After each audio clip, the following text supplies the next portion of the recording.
um jogador que marcasse 30 gols, que ele não poderia ser um problema para você, que ele deveria ser a solução. Então, assim, o Pedro, às vezes é titular, às vezes não é titular, hoje fez uma boa partida, deu assistência, fez o gol. Queria saber, voltando nisso tudo, hoje, o Pedro é a solução do seu ataque? O Pedro é um jogador top, todos conhecemos, mas o mais importante é a equipe. E hoje ele deu tudo pela equipe, se doou em todas as fases do jogo, fez 2 semanas excelentes de treinamento, está muito bem, e o campo fala, tá num grande momento. E esse Pedro é o que todos queremos agora. Quem mantém eles no campo são eles mesmos. Buenas noches, director aquí, José Fernando para Vegas. Quería preguntarte por el titular, no solamente por los 30 minutos del día de hoy, sino que también por este proceso de más de 3 meses que estuvo apartado, que hubo una cirugía, unos postoperatorios y un proceso para volver a estar en condiciones de disputar estos minutos. Em espanhol ou em português? ¿Quer espanhol? O Eric já falei para vocês, um pilar da nossa equipe, um líder dentro e fora do campo, um jogador fundamental pelo entendimento de jogo em todas as fases e também de ocupação de espaço, um jogador muito diferente e que fez muita falta. Então cada vitória, cada jogo que a gente jogava sem ele era dedicado sempre por esses jogadores que agora não estão conseguindo estar no campo, e ele era um deles. Agora estamos muito felizes de tê-lo de volta. Felipe, aqui, Eric Viana do Mundo Bola Flamengo. Eu te perguntando sobre o Pulgar, ele retorna hoje, e agora com a concorrência um pouco maior, né? Antes ainda não tinha o Saúl, na Copa do Mundo quando ele se lesiona, até já tinha o Jorginho, mas agora a concorrência também ele queria saber se você entende que todos esses jogadores, enquanto eles podem jogar juntos, você pensa em algum planejamento já, mudar algum posicionamento para ter esses jogadores juntos? Bom, já estou um ano aqui, você já deve me conhecer bem, né? Que vai muito em função do momento do jogador, do plano de jogo que eu preparo sobre o adversário, do que eu penso do que é melhor para a equipe, e vão ter momentos que vão jogar uns, vão jogar outros, vão ter momentos que vão jogar todos eles juntos, dependendo do que o jogo pede, e é assim que eu trabalho. Mas não só o Eric, porque hoje eu quero falar aqui do Everton, que é super criticado, e é da base. E vocês em geral, não vocês que estão aqui em geral, pedem muito jogadores da base, mas quando entra na jogada da base e não vai bem, são os massacrados. E eu vejo o dia a dia dele, eu vejo que esse jogador se doa para o clube, não só para a equipe, para o clube. E quando sempre entra em fogueira, entra em jogos mais difíceis e dá conta do recado. E isso tem o meu reconhecimento. Então nós temos 6 volantes hoje no elenco, contando com o Saúl, que pode jogar em mais posições. E no final precisamos de todos, então é importante que estejam todos disponíveis. Felipe, boa noite, Raiza Simplício da Gol Brasil da revista Placar. Na saída do campo, o Pedro, em uma entrevista, ele disse que é importante o jogador ter sequência para desempenhar bem e entrar em um jogo e no outro não. Às vezes acaba tirando a confiança e a sequência do jogador, né? E que ele espera que daqui para frente, né, ele fala que ele quer estar em campo, ter sequência, ele espera que seja assim daqui para frente até o final da temporada. Eu queria que você falasse sobre isso. O teu modo de trabalhar, você olha para o adversário, troca bastante os jogadores em função do adversário, mas tem esse contraponto de um jogador importante como o Pedro, que é artilheiro, um dos artilheiros da equipe, dizendo que precisa ter sequência e que é ruim entrar num jogo sim, no outro não. Isso acaba tirando um pouco da confiança. Isso foi uma pergunta que foi feita a ele, por isso ele respondeu. Sim, não tem problema nenhum. Claro que o jogador, ele, com sequência de jogos, ele rende melhor, vai adquirindo confiança do treinador, dele mesmo, a confiança nele mesmo. Eu falei para eles no começo do ano, para todos eles, nenhum deles tem o lugar garantido na equipe titular. Nenhum, nem Arrascaeta. Ele já ficou no banco na final, inclusive, da Supercopa. Nem Pedro, nem Bruno Henrique, o jogador com mais títulos na história desse clube, tem lugar garantido nessa equipe. O campo deve falar. E muitas vezes os jogadores têm fases melhores e fases piores. E sou eu que tenho que decidir. E às vezes vou acertar, eu vou errar. Eu também tenho fases melhores e fases piores.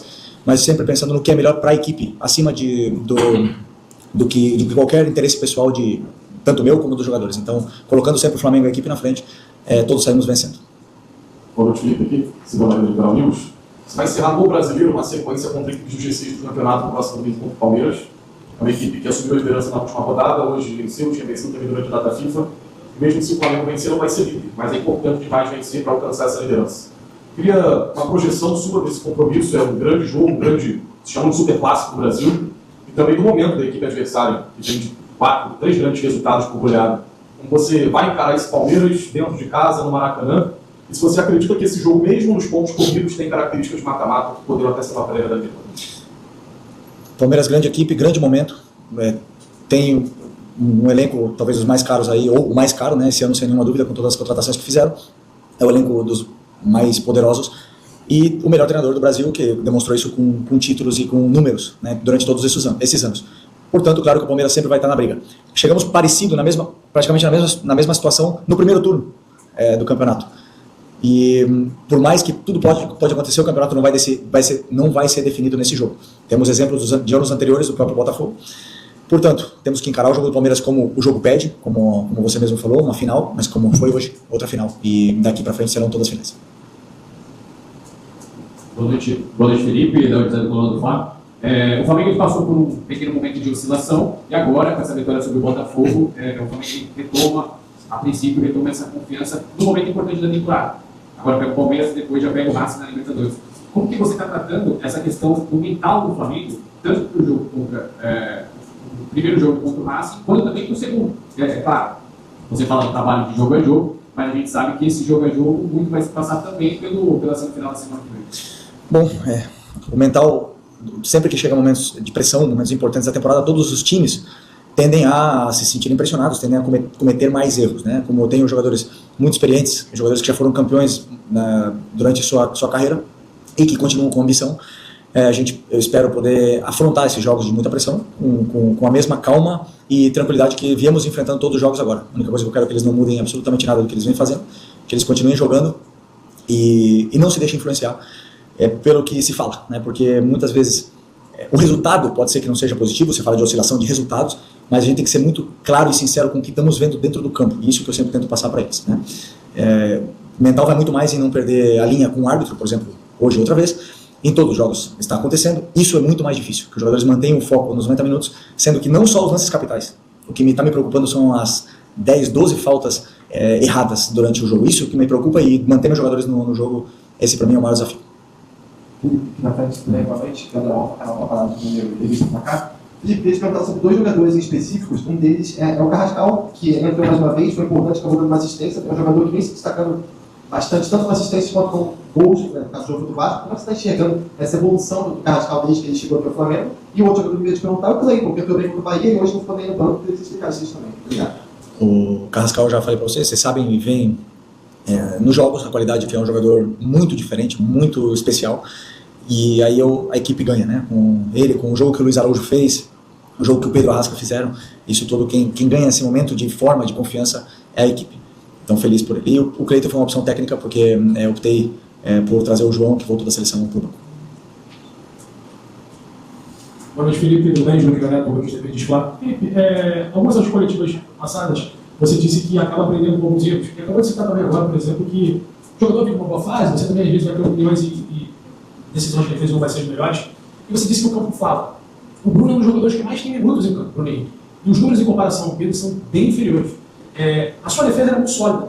Essa solidez no ataque também não é necessária nessa reta final. A manutenção do Pedro, desculpa falar, porque era o Pedro que eu ia fazer a pergunta, os colegas fizeram, não sou preocupado com isso. O Pedro tem números de um jogador que é decisivo, letal. Não é interessante, de repente, para respeitando o adversário nessa reta final, você também ter esse equilíbrio que você tem na defesa, na frente. Porque, de fato, o Flamengo precisa de gols. Teve uma queda muito grande e agora, depois desse jogo, ainda é possível imaginar o Flamengo sem Pedro na frente? Vou repetir a mesma coisa. Vocês falam do Bruno, é como se o Bruno não soubesse fazer gol, né? Como se ele não soubesse, como se ele não tivesse números no Flamengo. Eu repito uma vez mais. Para mim, o mais importante é a equipe. E se eu acho, com as minhas convicções, que em um jogo determinado tem que jogar o Bruno e não o Pedro, ou tem que jogar o Bruno e o Pedro e não o Arrasca, eu vou tomar essa decisão. E vocês aí estão livres, à vontade, para poder criticar o treinador da forma que vocês quiserem. Depois, quando ganhar ou perder, eu vou ser o que vou botar a cara. Então eu vou com as minhas convicções até o final. Felipe, igual sobre narrativas, ambiente externo, quanto você consegue controlar ou não para a cabeça do jogador, é que sobre duas situações. Uma, essa luta que você tenta estar nessa relação política do Flamengo e Palmeiras, quanto você se preocupa ou tenta tentar os caras sobreestiar em relação a isso tudo, a lei da moral, enfim, essa discussão toda que é inicial e política. E também, você confirma que tem a gente não acha hoje, né, várias fontes, jogadores, faz satisfação com o tom, talvez, que o Flamengo, nas suas contas oficiais, esteja usando, né, para provocação de paz. Como é que você vê essa situação do Flamengo no âmbito político, no âmbito das redes sociais, e se isso de alguma forma influencia o seu? Meu trabalho é única e puramente com os jogadores, nível tático, técnico, treinos, jogos, planos de jogo, é um assunto que não me compete. Felipe, aqui, Fernando Soares da Rádio FM. Eu queria que você falasse sobre o Samuelino, né? Contratação mais cara da história do clube, 22 milhões de euros. Ele vem sendo titular frequentemente com você, mas oscila bastante no campo. Você costuma dizer que o campo fala. E eu queria entender o que o Samuelino está falando no campo para você, para ele poder ser titular com tanta frequência como ele está. Bom, boa pergunta. Primeiro porque o campo fala, para mim, pode ser que ele fale de forma diferente para vocês, para você no caso, porque o Lino faz exatamente o que eu peço para ele fazer. E muitas vezes ele vai ter jogos abaixo, sim, claro que vai. Como o Pedro também tem, como o Arrascaeta também tem, como o Luiz Araújo também tem, e os próprios volantes também tem. Todos eles. Enquanto o jogador estiver fazendo o que o treinador pede, e eu acho que ele está melhor que os outros para poder desempenhar, então ele vai continuar jogando. Enquanto não tiver essa concorrência interna e eu achar que ele é o melhor, ele vai continuar. Então o importante é que o Samuel Lino faça exatamente o que o treinador peça para ele fazer e desempenhe o papel que eu peço para ele fazer. Enquanto ele faça isso, ele vai ter a confiança do treinador, sempre. Vou estar aqui para defender ele sempre, porque pode ser que ele esteja mal para vocês, mas para mim ele está fazendo exatamente o que eu quero que ele faça. Felipe, Mauro Santana, estava com o Mauro Santana. Hoje você, por exemplo, 2 jogadores, 3, na verdade, o Alan também não foi relacionado, mas 2 deles que costumam ser titulares com mais frequência, o Saúl e também o De La Cruz. Como é que está a situação desses atletas, já que o Flamengo tem um jogo altamente decisivo no próximo domingo e vai precisar de todas as suas peças à disposição, já que o Palmeiras queria ter que você comentasse sobre o adversário, independentemente de todas as polêmicas, o Palmeiras vem crescendo e obtendo resultados muito bons dentro de campo. Sim, como eu falei, o Palmeiras está num excelente momento. Vai ser um jogo de altíssimo nível. O mesmo nível que foi nós e Cruzeiro na última semana, 2 semanas atrás. Sobre quem? Esqueci. Saúl e... o Saúl, De La Cruz e Alan. Não treinaram na semana da data FIFA, então estão recuperando de incômodos. Cada um tem um problema que o médico já informou vocês. E esperamos poder recuperá-los antes possível. Não sei se vão chegar para o jogo do Palmeiras, sinceramente, mas estão aí na fase final. Felipe, boa noite. Como resultado da FIFA, em alguns jogos você conteúdo coletivo que ter sido aproveitar essa FIFA para retomar alguns comportamentos que se perdem com a sequência da grande partida. Um deles, por exemplo, era a finalização. O Flamengo foi legal. Como é que foi a sua avaliação dessa data FIFA? Você aproveitou realmente e você já viu que deu hoje, né? Você está fazendo mais tomado, como é que você avalia nesse tempo? Sempre que temos tempo para treinar, semana cheia, temos tempo para treinar conceitos, corrigir comportamentos que se perdem com o excesso de jogo, porque quando tem excesso de jogos, sequência pesada de jogos e viagens, e mais resultados que não são tão bons, esses comportamentos vão se perdendo. Então é importante sempre ter semanas cheias para poder retomar, corrigir com vídeos, dar outra vez detalhes do modelo de jogo para que os jogadores possam absorver novamente. E normalmente depois de uma semana o time costuma se comportar da forma que eu gosto. Então sempre é bom ter essa sequência de treinos. Desculpa. Boa noite. Você falou agora que uma coisa que te preocupa são 12 faltas marcadas erradas durante o jogo. Hoje a gente teve um lance claro ali de pênalti do Luiz Araújo que o VAR sequer chamou. Queria saber o que te preocupa mais, essa omissão do VAR nos jogos do Flamengo ou se essas faltas e esses cartões amarelos que são distribuídos aí ao longo do jogo sempre pesando mais pro lado do Flamengo. Obrigado. O que me preocupou nos últimos jogos e me preocupa mais foi o tão difícil que é para o Flamengo, para dar uma falta a favor do Flamengo e tão fácil que é contra o Flamengo. Então, assim, são vários critérios de faltas iguais dentro do campo, que são tomadas de formas diferentes. Isso é o que mais me tira do sério. Então, às vezes, um toquezinho leve dentro da área é falta, mas por causa da defesa, na defesa, mas no meio do campo uma porrada nas costas não é falta. E aí acaba gerando um escanteio e acaba gerando que o teu time não saia de trás, como aconteceu hoje com o Arrascaeta de costas. Isso aí é o que mais me tira do sério, né? Porque a sensação que eu tenho é o Flamengo não precisa dessa falta. Eles conseguem, eles são bons. E não estão apitando o que está falando a jogada. Isso realmente me dói. A única coisa que eu quero é, como o Botafogo soltou na nota, que a gente não fale de juiz, que eles passem neutros durante o jogo, só isso. Falem dos jogadores. Felipe, aqui na tua frente, Sérgio Lobo. Eu queria que você falasse um pouquinho do jogo, por favor. Eu acabei de olhar aqui, é raro, e hoje aconteceu, o Flamengo ganhar do Botafogo 3 gols de diferença. Aqui, principalmente depois que o gramado aqui deu uma sintética, aqui contra o Botafogo, ele estava 0-3. O jogo não começou muito bom, pelo menos na minha análise lá de cima, não começou muito bom o Flamengo. Eles começaram a acelerar o jogo, os erros estavam acontecendo muito pelos lados, também por dentro, a marcação deles estava forte, encaixotando alguns jogadores do Flamengo. Queria que você falasse um pouquinho do jogo, o que você percebeu, e o que houve com o Everton Cebolinha, por favor? Parece que ele deixou o campo até meio que chorando depois da condição. Parece ter sido uma lesão muscular, né? Parece ter sido uma lesão muscular. Mas vamos fazer exames. Ele vai fazer exame amanhã para saber o alcance. Outro que teve uma semana fantástica nessa data FIFA e, infelizmente, né, no momento que vinha crescendo, teve essa lesão, mas esperamos que se recupere o antes possível. Sobre o jogo, é verdade que você fala que o jogo começou estranho, por uma certa forma, porque o Botafogo, nós não tínhamos uma certeza clara de como o Botafogo viria ou iria se comportar nesse jogo, então os jogadores, eles até entenderem um pouco os espaços, os movimentos, os primeiros minutos são assim meio com dúvida, e principalmente a adaptação da velocidade da bola no gramado sintético, né? Os domínios, são detalhes finos, pequenos mesmo, que acabam perdendo o controle. Os jogadores perdem o controle de bola e aí acabam sofrendo algumas transições. A partir do momento que entenderam como jogar, onde estavam os espaços, o time foi se assentando melhor, foi se encontrando melhor, começaram a se associar de uma forma onde conseguiam progredir as jogadas e acabamos chegando com mais facilidade sempre na área do Botafogo, que não é fácil, você bem citou, é muito difícil ganhar aqui, e mais por 3 gols, então temos que dar valor à nossa grande vitória. Boa noite. Queria que você comentasse um pouco sobre o seu trabalho no dia a dia para potencializar os jogadores e ampliar essa concorrência hoje no time titular, rodada a rodada, desse campeonato tão implicado que é o brasileiro, e em específico falar do Michael, que voltou a ter alguns minutos em campo, como se falou, durante a janela que poderia ter saído. Foram 2 lesões que também o afastaram de algumas oportunidades. Como é que é esse trabalho aí de bastidor, de dia a dia? Fala um pouco sobre ele.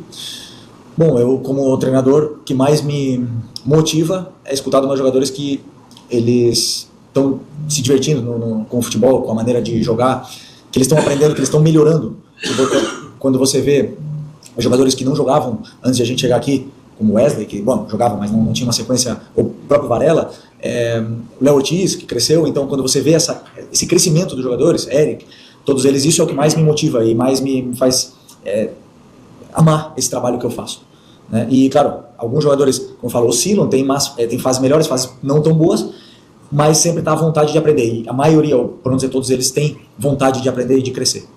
Então isso faz com que o grupo todo cresça, né? E cresce de forma individual, cresce coletivo. Depois, por outro lado, o Michael, eu posso dizer para você assim, com toda a tranquilidade, ele é muito importante para mim. É um jogador muito, muito, muito importante.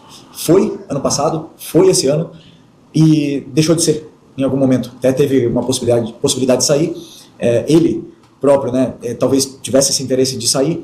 Acabamos perdendo a sequência de jogos que ele vinha tendo. Ele teve algumas lesões nesse meio e agora ele retomou a parte mental, a parte da ambição dele mesmo, e esse Michael que eu vi nos treinos que eu vi durante a semana da data FIFA, ele é imparável.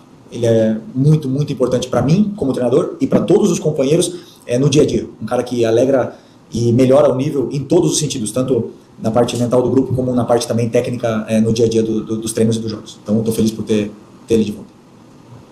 Exatamente, Flávio. Como em mais de 10 jogos acho que podem ser disputados ali? Há uma especulação muito grande para o Flamengo, talvez na frente seriam os campeões, ou campeão desse campeonato brasileiro, mas tem muitos fatores externos que estão trabalhando nesse campeonato. A questão da arbitragem, a questão política, e como você mencionou, os próprios jogadores têm seus altos e baixos, as equipes têm seus momentos. Em 10, 11 jogos aí vai acabar o brasileiro. Como é que você vê, em termos de projeção, o Flamengo nesse contexto total? Eu vejo o jogo do Palmeiras pela frente agora, e depois o jogo da Libertadores. Não posso ver muito além disso, porque o meu papel é fazer com que o time ganhe o próximo jogo, né? E que essa pressão que existe nos próximos jogos, que seja prazeroso, que não seja um peso para eles. Esse é o meu trabalho. Que eles possam desfrutar de viver esse momento. Que são poucos jogadores que têm essa oportunidade de viver o que nós estamos vivendo agora nesse momento. De estar vivo numa semifinal de Libertadores da América, entre os 4 melhores da América, e estar disputando junto com o Palmeiras e com o Cruzeiro o Campeonato Brasileiro. Que poucos falam do Cruzeiro, mas o trabalho que o Jardim também vem fazendo, vocês sabem, não preciso nem falar. Um técnico muito especial e já demonstrou. E a gente está no meio dessa briga, está disputando outra vez, competindo outra vez para poder ganhar. Tem que ser um prazer, não pode ser um peso. E esse é o meu papel com eles. Aqui, Felipe, boa noite. Marcos Martins, do canal da HCRN, parabéns pela vitória. Felipe, você vinha optando anteriormente, nos jogos anteriores, por iniciar a partida com Jorge Carrascal e Arrascaeta, que modifica um pouco o sistema de jogo em relação às características. Hoje você retorna com uma equipe com 2 extremos, aliás, mais voltada ao 4-3-3. Queria a análise e a sua opinião em cima da distinção do desempenho coletivo do Flamengo com a dupla de meias e agora com 2 extremos, com o impacto na equipe tradicional. Bom, primeiro que as minhas escolhas são puramente plano de jogo, onde eu não pretendo abrir para vocês, mas nós jogamos igual, da mesma forma, absolutamente igual, com Carrascal e com Luiz Araújo, com características diferentes, jogamos de uma forma absolutamente igual, com sim, pequenos detalhes de ajustes posicionais para o plano de jogo, mas Pode ter certeza que não foi um 4-3-3.